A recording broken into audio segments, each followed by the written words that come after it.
Hey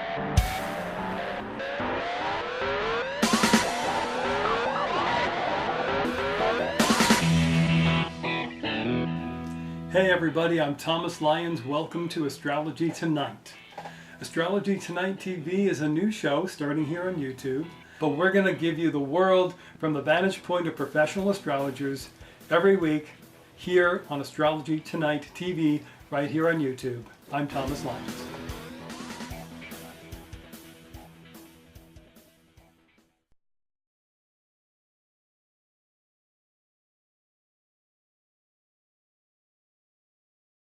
Hello, this is Mike. I'm one of Robin's android slaves, assistants. Robin has assigned me to investigate Aquarius women, and report on any negative character traits they might have. Wow! What a surprise each of them were. Rebellious, unpredictable, and unconventional.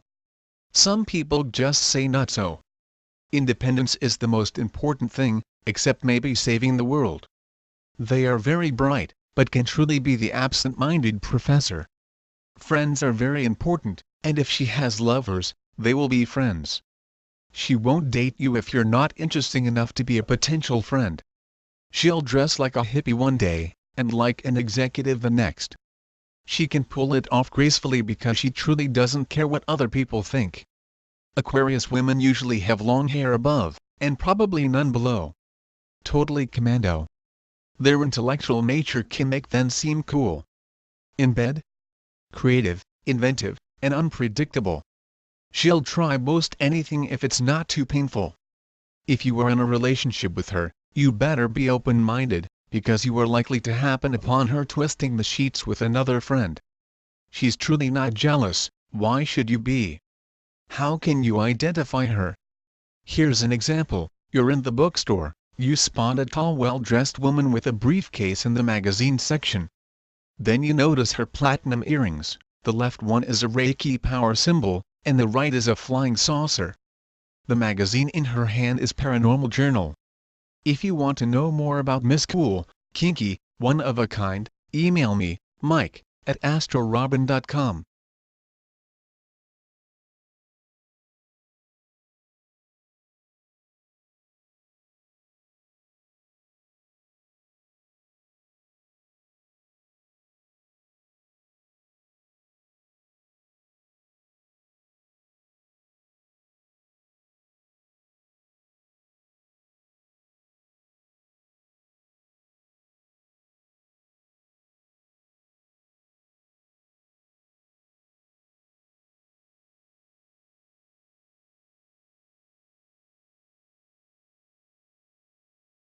Hey, Thomas Lyons here. Saturn is called the Lord of Karma in astrology. The planet Saturn turns retrograde or backwards in Western astrology starting February 18th and stays that way till about the 7th or 8th of July 2013.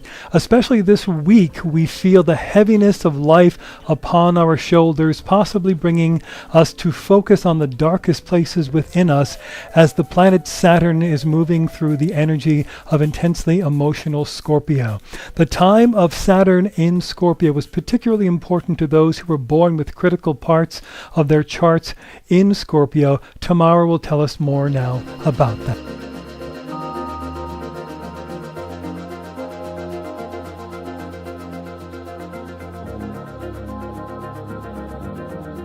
Hello and welcome to Tamara's take on getting Saturnized. That's right.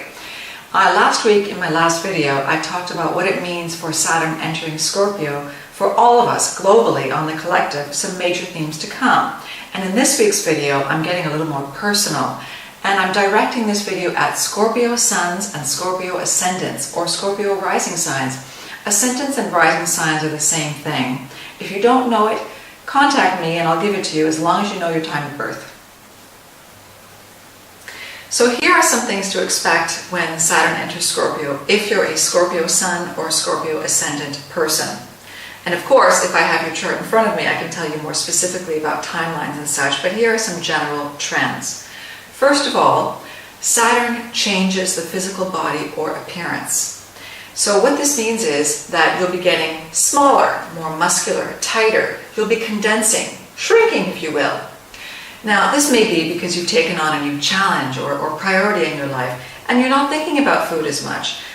Or maybe you've become more conscious about what you're eating and you're starting to watch the labels. And this will cause you to lose some weight because you're getting serious about food, just like you're getting serious about at least one other thing in your life. If you have been exercising and trying to lose weight for a while, Saturn's influence means that you'll get more serious about it. You'll buckle down. It'll become a serious goal for you. You'll say, that's it. I intend to lose weight and this is my goal and this is where I want to be in 2 years' time. And you'll do it. You'll succeed. And if you have just been thinking about losing weight or getting fit, now is a fantastic time to start. A personal challenge or responsibility is coming your way, Scorpio or Scorpio ascendants. You may not expect it, or you may expect it. And in fact, maybe you were even looking for it because you know it's time for a new challenge. You've been stuck in the rut for a little while now, and you know you need this challenge to grow.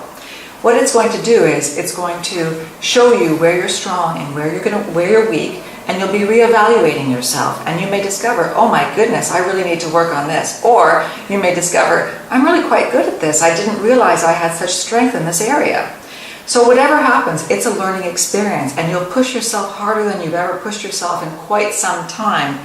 In fact, you'll mature a lot too, and you may even start looking more mature and dressing more maturely. So I want to give you some examples of what this might mean for you, Scorpio.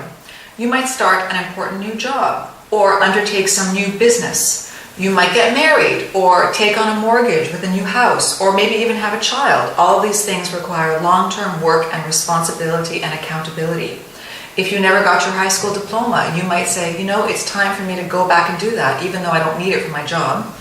Or maybe you want to go on to school and get your master's or PhD because you've always wanted to, but it was a challenge you never could undertake before. Maybe you'll climb Mount Kilimanjaro or sail around the world. Whatever it is, it's a personal challenge for you. It's something you've wanted to do.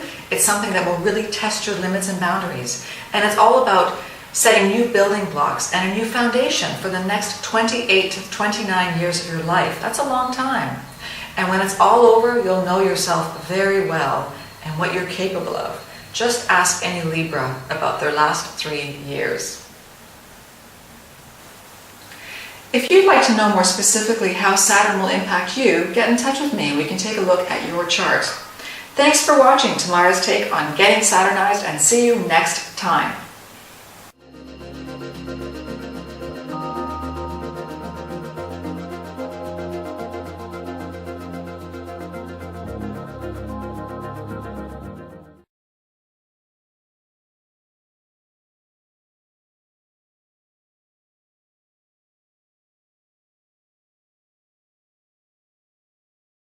Hi, I'm Mary, Robin Collier's Android office manager.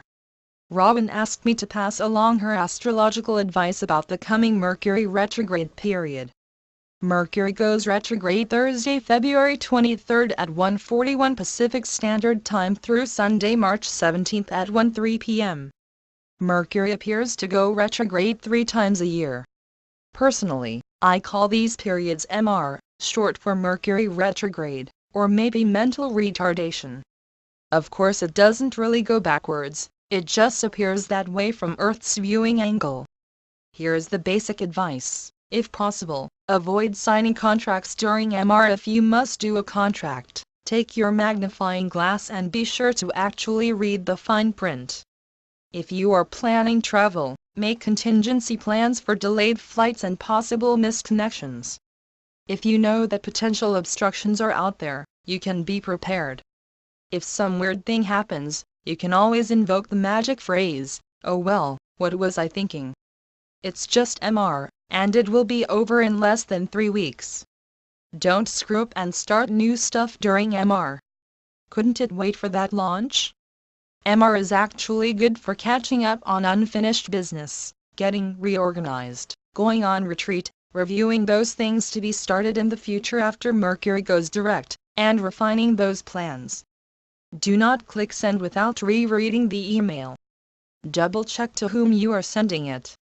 On the first and last day of a MR period, watch out for really stupid driving, including your own. Pay attention. These are the days we arrive at work, and can't remember driving there. MR is probably not the best time for elective surgery. Mercury rules the hands, including your surgeons. Whoops. MR is actually a good time for reflection, research, review, recreation, and if you're not careful, redoing. I'm sure you get the theme. I personally will not buy any electronic device, a car, or sign a contract for a house during MR. The next Mercury retrograde period is June 27 through July 20, 2013. Mercury will be standing still stationary on February 23 and March 17. These days are the most dangerous of the retrograde period.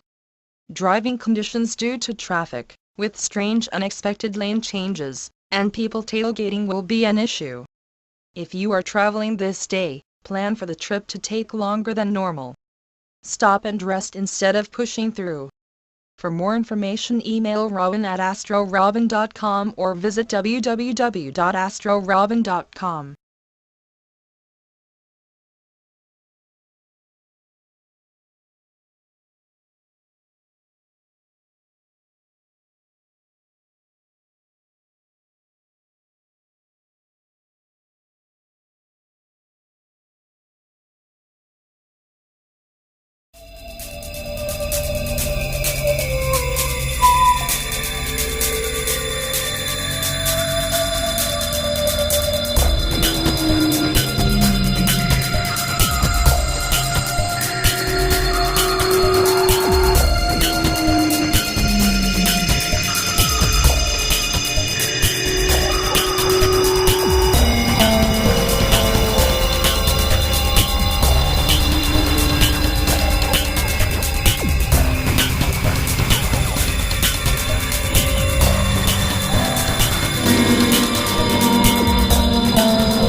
Hey, we're back here on Astrology Tonight TV. I'm Thomas Lyons, your host.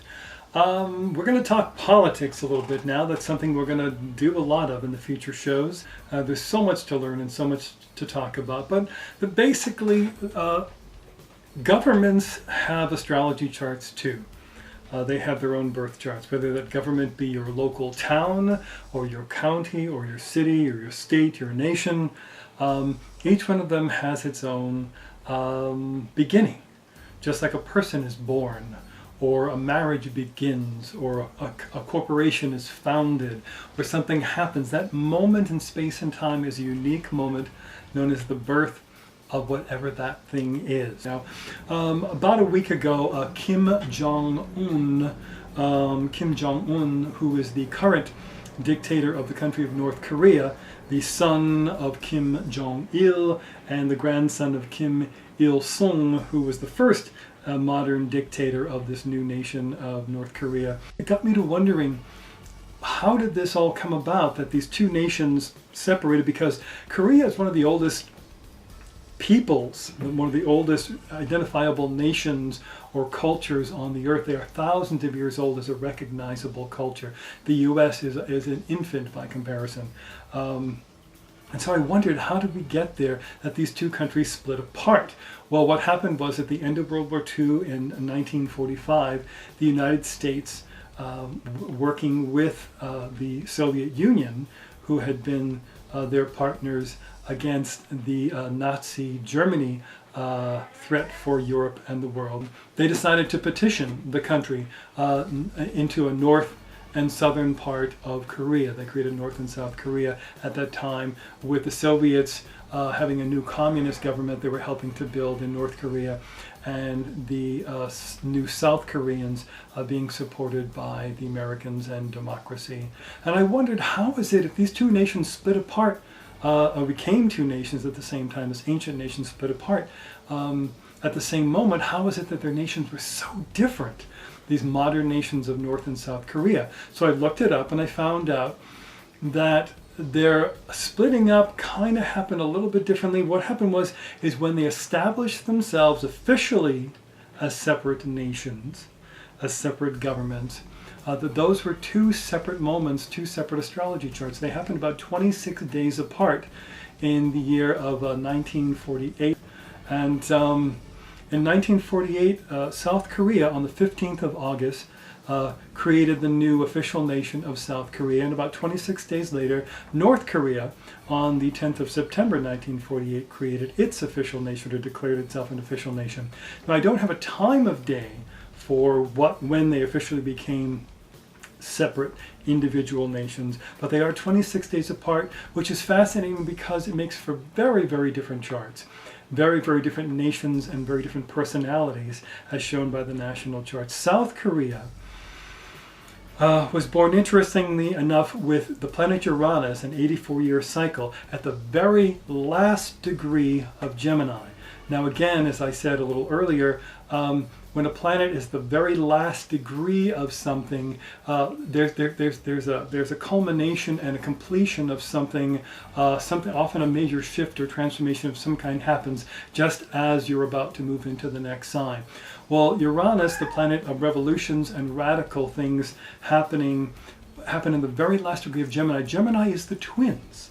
Gemini is the two, the one and the other, the two sides of the same self, North and South Korea. And yet 26 days later, when North Korea declared itself a separate nation, Uranus had already moved into Cancer, into a different sign. And so the radicalness that happens in North Korea has more to do with the radicalness or instability. Uranus is also instability, the unstable side of the home front, because Cancer in a nation's chart represents the home front, the people and the home front and their family lives. And so the radicalness that comes into North Korea in their chart, 26 days after South Korea's chart, is a radicalness or instability on the home front, on people's personal lives and home lives. South Korea has a very powerful chart. It's a Sun in Leo nation. It's very proud. It's very sure of itself. It's very adventurous. It wants to go out there and create new things. And its Sun was conjunct Pluto, which is power and money and banking, and also conjunct Saturn, which is industry and government and corporations and hard work and building towards the future and achieving great things. And it's also, the Sun is also conjunct Mercury. All of this is in Leo. And the Mercury is the mind and the intellect and creative ideas and new possibilities. And so you have this nation that is filled with power and will and discipline and creativity and willing to expand and grow. And they have grown into this extraordinarily successful nation, one of the most successful nations on the earth right now. And yet their brother, if you will, in North Korea, established as a separate nation only 26 days later, has its Sun in Virgo, not Leo. Its Sun in Virgo. Now Virgo on the high side is hard work, it's discipline, it is also about limitation, can be about tough times, shouldering burdens. And whereas South Korea is full of energy and vitality and creativity, North Korea is very much a sort of a lower side of Virgo nation. It's about rules and hardship and constrictions and discipline and harsh judgments by the people and harsh judgments by the government. It's a very limiting kind of society. South Korea's Mars, going back to South Korea, its Mars is in Libra, conjunct Neptune. So when South Korea became a separate nation, even though they had a very brief war with the North because the North invaded them and had a 3-year war called the Korean War, South Korea is not a warring nation. That's not what they want. Their Mars, their military energy is in Libra, which is exactly the opposite of war. It's looking for balance, it's looking for diplomacy, it's looking for harmony, and its Mars is conjunct Neptune, which means it's visionary, it's a dream, it dreams of peace, it dreams of harmony, it dreams of balance. But only 26 days later, North Korea's Mars, the energy of war and will and desire, is in Scorpio. It's a very, very warring kind of energy. It's all about wanting to get even. It's about wanting to take what it can for itself. It's about scheming and backroom deals and secrecy. But it's a very, very warring culture. So you see that even the moments that these two nations split in half after thousands of years of being one nation, when that happened, we had two very different birth charts for those nations and two very different futures that the two have moved into since then.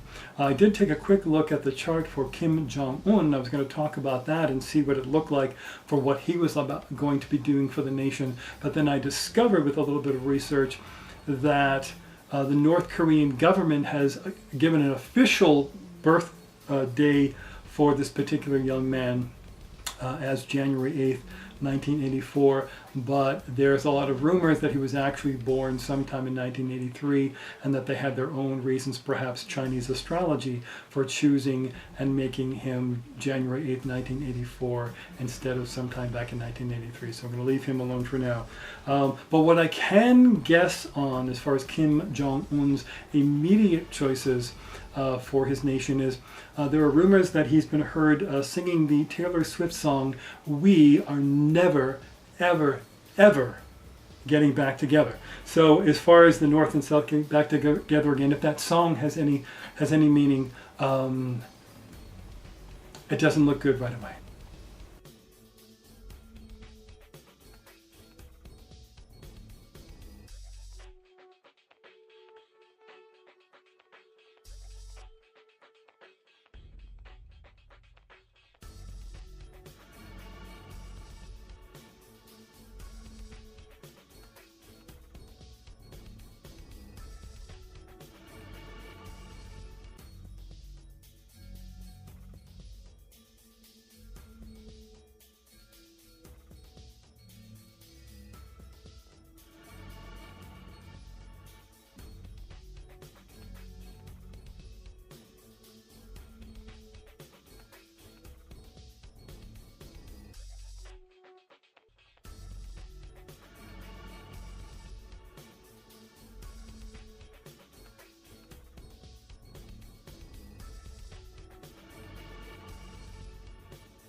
It's your birthday and you're still stupid.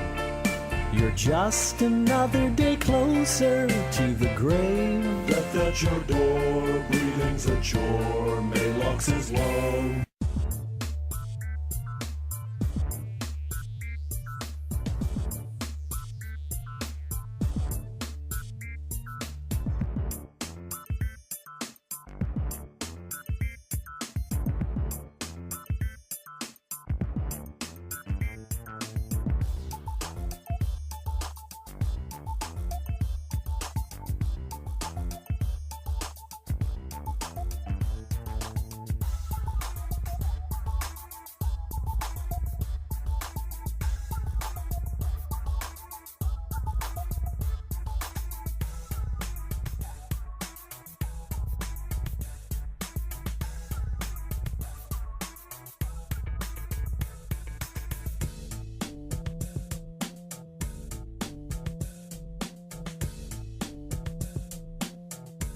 It's your birthday, and hey, let's face it, you're dumb. Dumb, yes you are dumb, incredibly dum dum dum dum dum dum. Happy birthday!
Welcome to Spirit Grooves.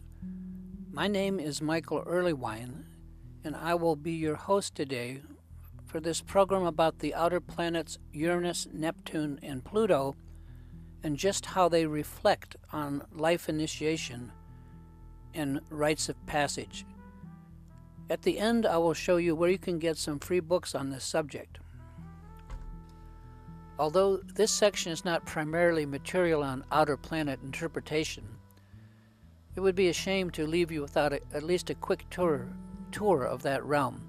So here are some keyword-style interpretations for each of the outer planets and just a little bit of their shamanic story.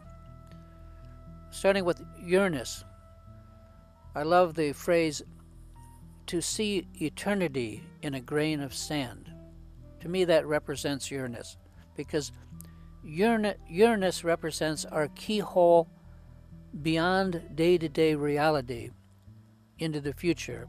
And it has to do, at least modern astrology tells us, with discovery, invention, and insights. To see eternity in a grain of sand, that's Uranus. Finding new uses for everyday objects.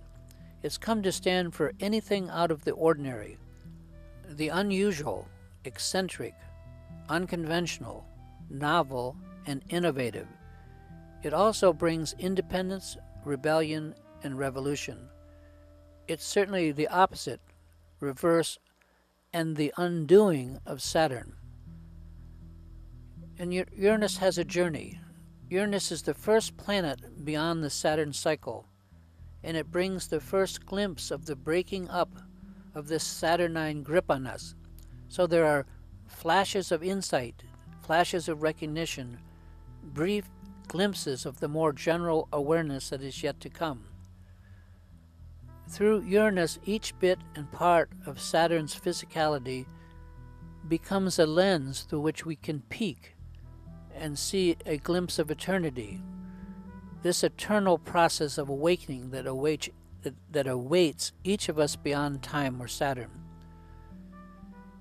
Uranus is ever the planet of inventors and inventions, of lightning-fast insights of discovery and new ways of seeing things. When Saturn releases its hold on us, when it starts to let go at about 30, when it starts to break up, and when we begin to glimpse or see through the chinks in time's armor to what is beyond time, that's the function and sign of the planet Uranus. It's the lightning insight, the heat lightning flash, where physical time itself becomes the lens into something beyond time. To see eternity in a grain of sand, as the poet William Blake puts it, that's the work of the planet Uranus. Every grain of Saturn, every physical part and form, in and out of time, becomes a window for us into eternity. At first, they're just lightning flashes that light up our awareness for brief moments, glimpses into another world, the world of the timeless, beyond time. But these flashes, as time progresses, as time fails to hold our gaze, they become longer, and they light up more and more of our inner sky, until at long last the great sun begins to dawn, and we have constant light. It just dawns on us. We get the idea. Our spiritual life begins. This constant light is the province of Neptune.